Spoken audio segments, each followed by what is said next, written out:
Welcome! Today, we will dive into LeetCode problem number 862, shortest subarray with sum at least k. This is a fascinating and challenging problem that requires a combination of algorithmic thinking and optimization techniques. Let's explore the details and approaches to solve it. In this problem, you are given an array of integers, called nums, and a threshold value, k. The goal is to find the length of the shortest contiguous subarray of nums whose sum is greater than or equal to k. If no such subarray can be found, the output should be -1. A subarray, by definition, is simply a sequence of consecutive elements within the array.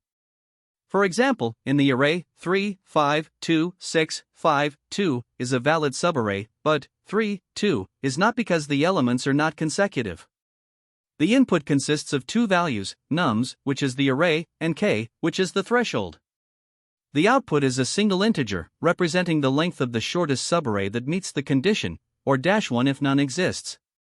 This sets the foundation for the problem, and now we can explore some examples to clarify the requirements further. Let's look at the first example where nums is 1, 2, -1, 2, and k is 3. The output here is 2. Here's why: the subarray 1, 2 has a sum of exactly 3, which meets the condition of being greater than or equal to k. Its length is 2, so it is a valid candidate.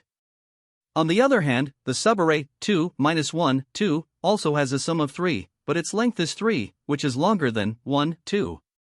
Since we are looking for the shortest subarray, 1, 2 is the optimal choice. In the second example, nums is 2, -1, 2, 1, 1, and k is 5. The output for this case is 3. Here, the subarray 2, 1, 1 has a sum of 5, and its length is 3. No other subarray with a sum of at least 5 is shorter. This demonstrates how to identify and compare subarrays that meet the condition. Now consider the third example, where nums is 1, 2, and k is 4. The output here is -1 because there is no subarray in nums whose sum is greater than or equal to 4. This highlights an important edge case: it's possible for no valid subarray to exist, and in such cases, the result should always be -1. Additionally, there are constraints to keep in mind as we think about designing a solution. The array can be very large, with up to 10^5 elements, and the values within the array can range from -10^5 to 10^5.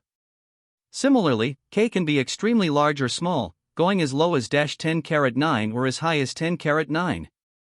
These constraints indicate that the solution must be efficient and capable of handling extreme values without performance issues or numerical errors.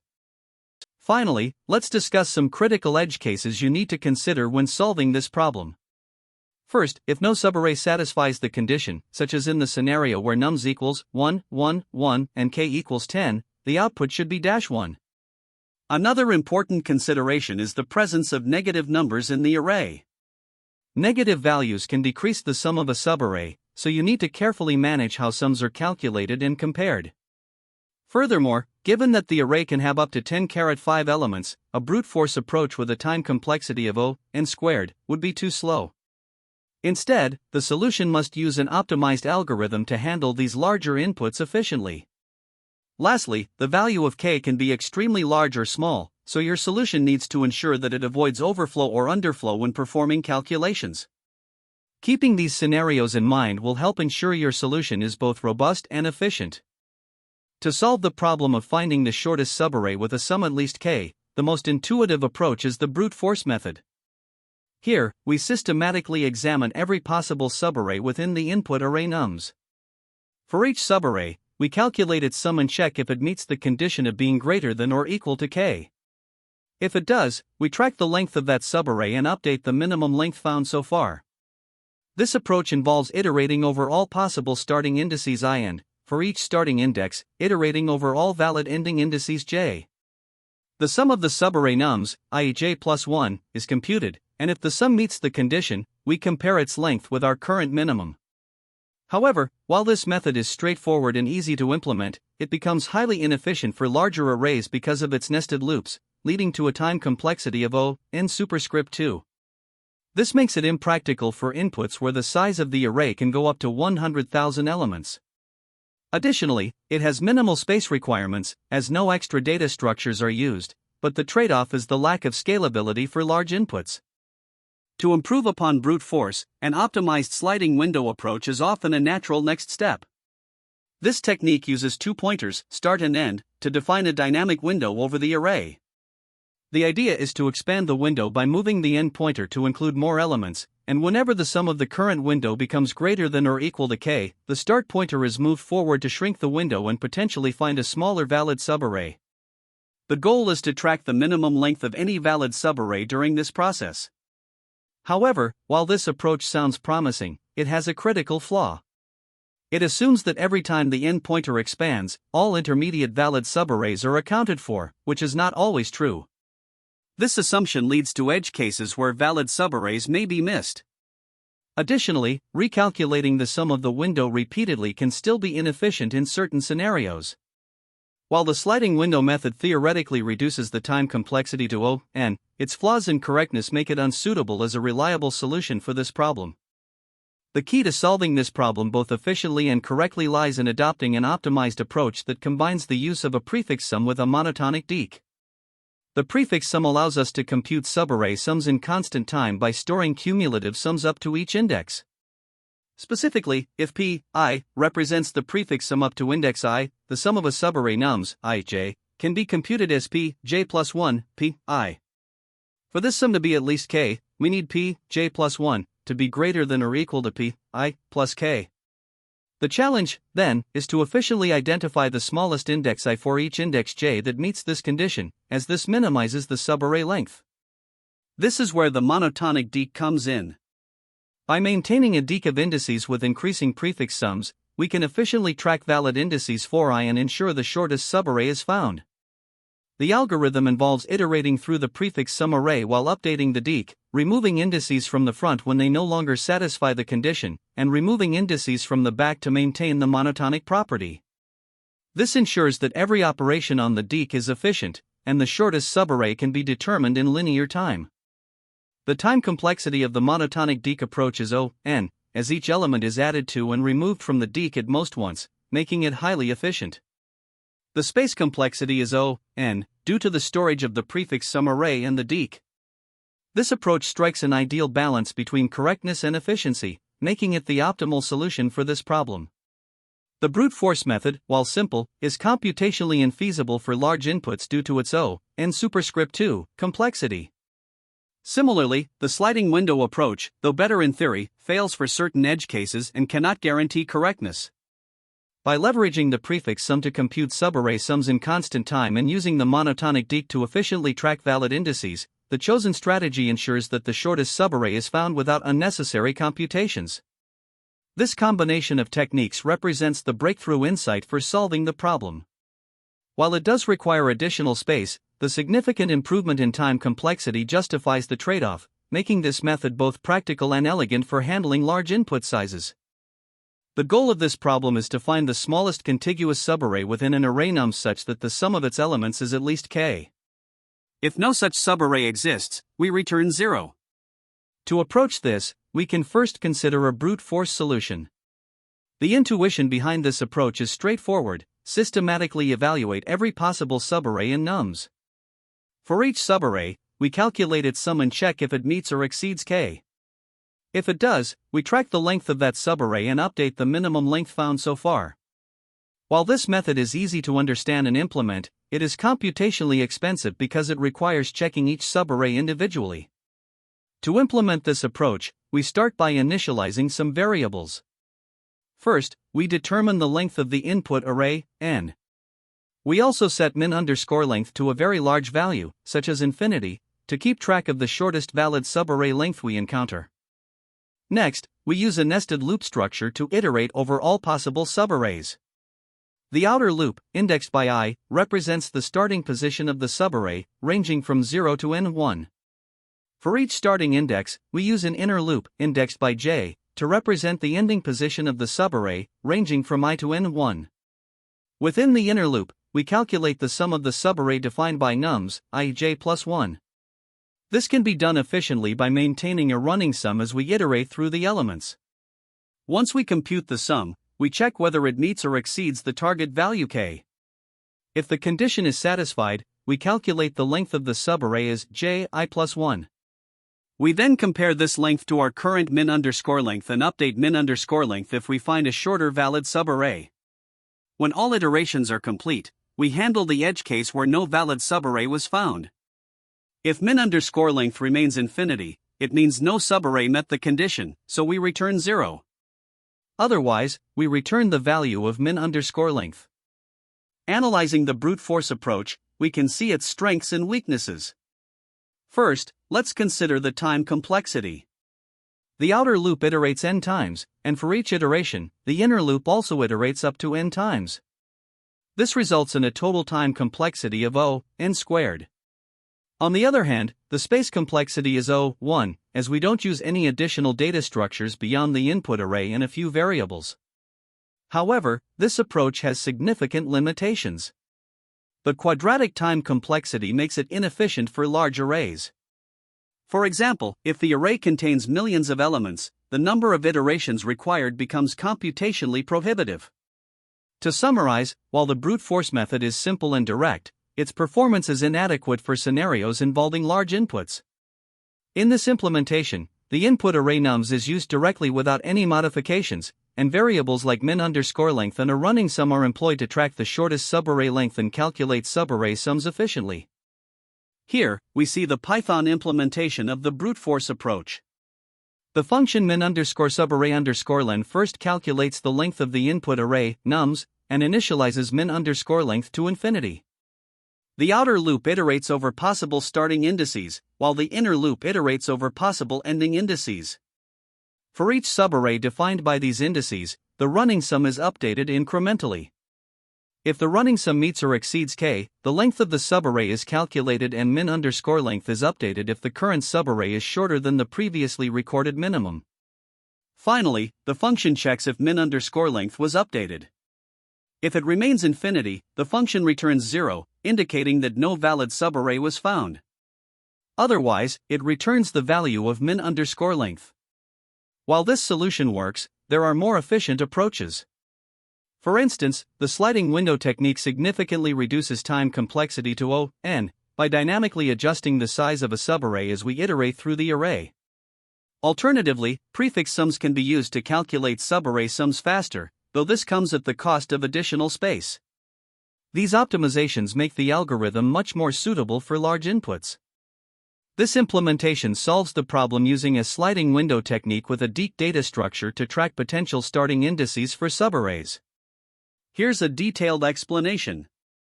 1. Prefix sum computation *. The prefix_sum array is initialized to store cumulative sums of the input list nums. This allows us to compute the sum of any subarray in constant time by taking the difference of two prefix sums. 2. Deque initialization *. The deque, double-ended q, is used to store indices of the prefix_sum array.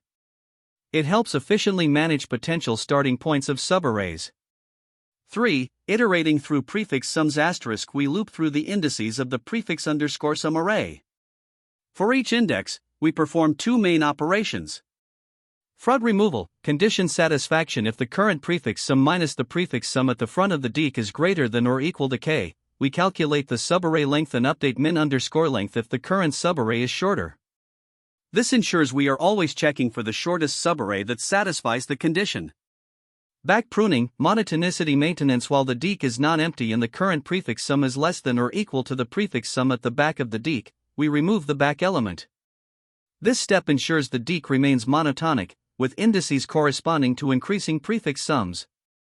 For adding current index to deque * after the above checks, we append the current index to the deque as a potential starting point for future subarrays.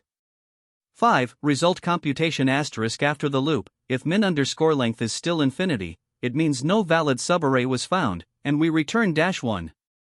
Otherwise, we return the smallest subarray length. This approach efficiently handles the problem in n time complexity because each index is added and removed from the deque at most once. The space complexity is n due to the storage of the prefix_sum array and the deque. Here, we begin the implementation of the solution to find the shortest subarray with a sum at least k in Java. First, we import the necessary utilities and define the class and method. Within the method, we determine the length of the input array and initialize a prefix sum array of size n+1. This prefix sum array allows us to calculate the sum of any subarray efficiently, as each element at index I stores the cumulative sum up to that point. Next, we iterate through the input array, filling the prefix sum array by adding each element sequentially. We then set up a dec, which will be used as a sliding window to optimize our solution, and initialize a variable min length to store the length of the shortest valid subarray. This is initially set to the maximum possible value to ensure we can find the minimum effectively. Now, as we iterate through the indices of the prefix sum array, we first check if there are any valid subarrays ending at the current index. This is done by comparing the difference between the current prefix sum and the prefix sum at the front of the dec to k. If the condition holds, we update min length and remove the front element of the dec, as it has served its purpose. Additionally, we remove any indices from the back of the dec where the prefix sum at those indices is greater than or equal to the current prefix sum, as such indices are no longer useful for forming smaller subarrays. Finally, we add the current index to the dec to ensure it is available for future subarray calculations. Once the loop completes, we return the result. If min length remains set to its initial value of integer.max_value, it means no valid subarray was found, and we return -1. Otherwise, we return the length of the shortest valid subarray. This implementation ensures an optimal solution by leveraging the dec to maintain a sliding window and reducing the time complexity to O(n). To tackle this problem, we aim to find the shortest contiguous subarray whose sum is at least k. If no such subarray exists, we return -1. The key to solving this efficiently is by using the sliding window technique with a dec, which helps maintain a list of potential starting indices. Let's start with an example where nums is 2, -1, 2, 3, and k is 4. First, we calculate the prefix _sum array, which is a cumulative sum of the input array, starting with 0. This gives us 0, 2, 1, 3, 6. Then, we initialize a deq, to store indices of prefix _sum in increasing order and set min_length to infinity to track the smallest subarray length. With this setup, we can begin iterating through the array to find the solution. Let's go through the steps of the algorithm. At I = 0, the prefix _sum is 0, so we append the index 0 to the dec. The dec now contains 0. At I = 1, the prefix _sum is 2, which is greater than the previous value, so we append 1 to the dec, updating it to 0, 1. For I = 2, the prefix _sum is 1, which is less than the value at index 1. To maintain the increasing order, we remove 1 from the back of the dec and append 2, resulting in 0, 2. At I = 3, the prefix _sum becomes 3, so we append 3 to the dec, making it 0, 2, 3. Finally, at I = 4, the prefix _sum is 6. Here, we check if the difference between prefix _sum, 4, and the value at the dec's front satisfies the condition. Since 0 = 6 is greater than or equal to 4, we pop 0 from the front and update min_length to 4, 0 = 4. Repeating this check, 6, 1 = 5 also meets the condition, so we pop 2 and update min_length to 4, 2 = 2. At this point, the dec is 3, and the shortest subarray, 2, 3, has been identified with a length of 2. Next, consider another example where nums equals 1, 2, 3, 4, 5, and k equals 11. First, we calculate the cumulative prefix _sum, which becomes 0, 1, 3, 6, 10, 15. We initialize an empty dec and set min_length to infinity. For indices 0 through 3, we append each index to the dec as no subarray meets the condition yet. At this point, the dec contains 0, 1, 2, 3. At I = 4, the difference between prefix _sum, 4, and prefix _sum, 0, is 10, which does not satisfy the condition. So, we append 4 to the dec, making it 0, 1, 2, 3, 4. Then, at I = 5, we calculate the difference prefix _sum, 5, prefix _sum, 0, equals 15, 0 = 15, which is greater than or equal to 11. We pop 0 from the front of the dec and update min_length to 5, 0 = 5. Further checks show that 15, 1 = 14 and 15, 3 = 12 also meet the condition, so we pop 1 and 2 sequentially, updating min_length to 4 and then to 3. The deque is now 3, 4, and the shortest subarray, 3, 4, 5, is found with a length of 3. Finally, let's examine an example where nums equals -1, -2, -3, and k equals 1. Here, the prefix underscore sum becomes 0, -1, -3, -6. We initialize an empty deque and set min underscore length to infinity. As we iterate through the indices, no subarray satisfies the condition where the difference between the current prefix underscore sum and the value at the deque's front is at least k. Since no valid subarray exists, we return -1. This demonstrates that the algorithm correctly handles cases where it's impossible to meet the given condition. In analyzing the time complexity of this solution, the first component we consider is the prefix sum calculation. Here, we compute the prefix underscore sum array in a single pass through the input array nums, which means this step takes n time, where n is the length of nums. Next, we have the deque operations within the main loop. This loop iterates over the prefix underscore sum array, which has a size of n+1. For each index, there are 3 potential operations. First, we may remove indices from the front of the deque based on the condition prefix underscore sum I, prefix underscore sum dq 0 equals k. Each index is added and removed from the deque at most once, so this operation contributes n time overall. Similarly, removing indices from the back of the deque, based on the condition prefix underscore sum I equals prefix underscore sum dq-1, also has an overall cost of n, as each index is processed once. Finally, appending indices to the deque happens exactly once per index, contributing another n. Combining these operations, the total cost of all deque operations is n. Now, when we combine the time spent on prefix sum computation, which is n, with the total cost of deque operations, which is also n, we find that the overall time complexity of the solution is n. Shifting to space complexity, let's start with the prefix underscore sum array. This array has a size of n+1, so it requires n space. The deque, which stores indices of the prefix underscore sum array, also requires n space in the worst case, such as when the input is a strictly increasing sequence. Beyond these structures, the additional variables like min underscore length n and I consume constant space or 1. When we combine all these components, the total space complexity of the solution is n.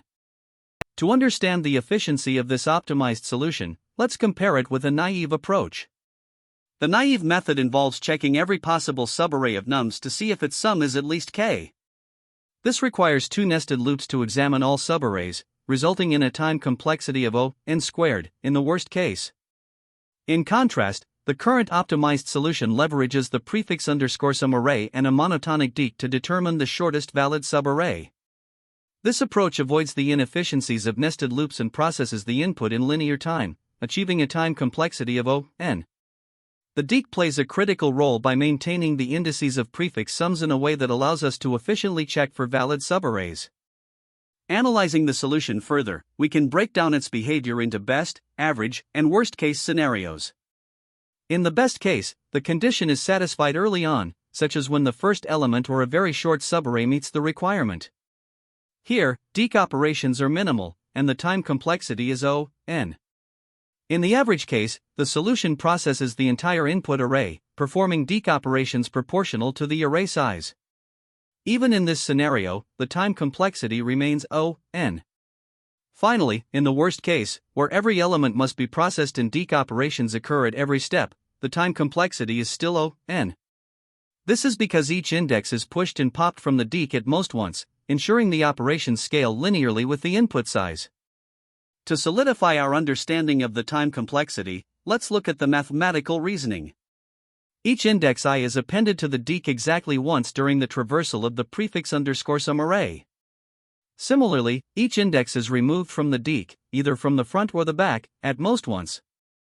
This means the total number of deque operations, including both additions and removals, is proportional to the size of the input, or n. When we combine this with the n time required for prefix sum computation, the overall time complexity of the solution is n.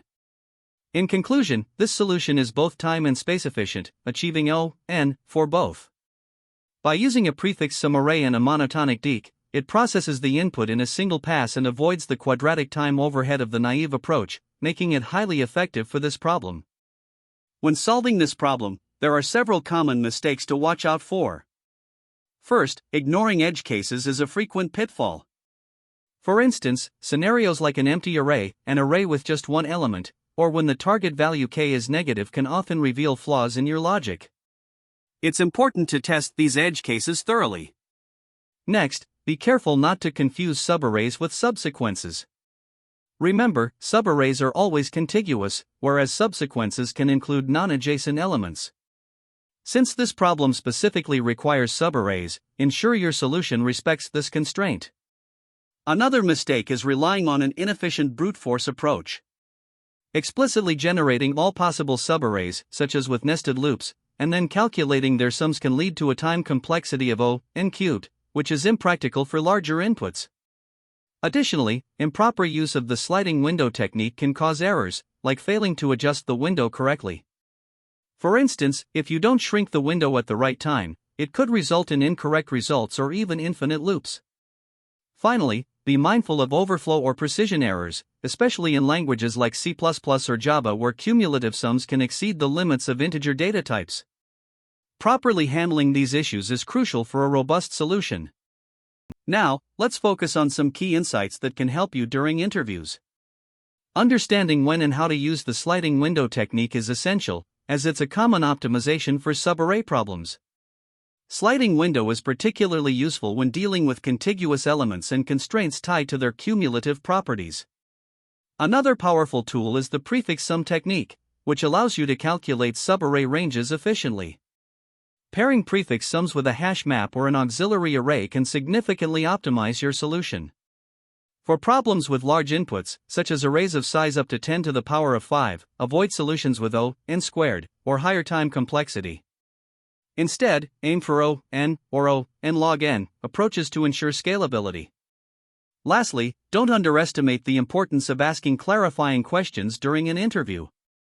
For example, it's critical to confirm if the array can include negative numbers or whether the target sum is strict, greater than k, or inclusive, meaning greater than or equal to k. These clarifications can directly impact the choice of algorithm and edge case considerations in your solution. To strengthen your understanding, it's helpful to explore related problems. For instance, LeetCode 209, minimum size subarray sum, is a classic example of the sliding window technique.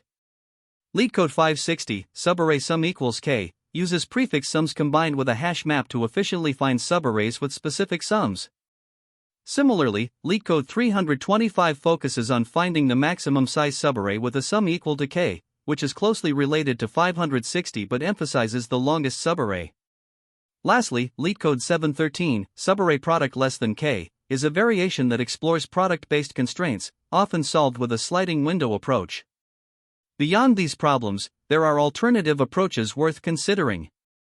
Sliding window is generally the best choice for cumulative properties like sums or products, offering n time complexity. For cases requiring specific sums, prefix sum with a hash map is highly effective, though it does require extra space. Binary search over prefix sums can achieve n log n time complexity if the array is sorted or can be sorted, but sorting might not always be feasible for unsorted input. Finally, for problems like maximum subarray sum, divide and conquer strategies can sometimes be used as an alternative to sliding window, providing a different perspective on solving subarray problems. Great job! We've wrapped up LeetCode problem number 862. Remember the value of mastering tools like sliding windows and deques for tackling optimization problems. Keep practicing, and don't forget to like and subscribe for more problem-solving insights. See you in the next one. That's the end of this tutorial. I hope you found this explanation helpful for understanding the solution to this LeetCode problem. If you enjoyed this content, please consider subscribing to the channel for more coding tutorials and solutions. Feel free to leave a like if this video helped you, and don't hesitate to comment with any questions you might have. Thanks for watching, and happy coding!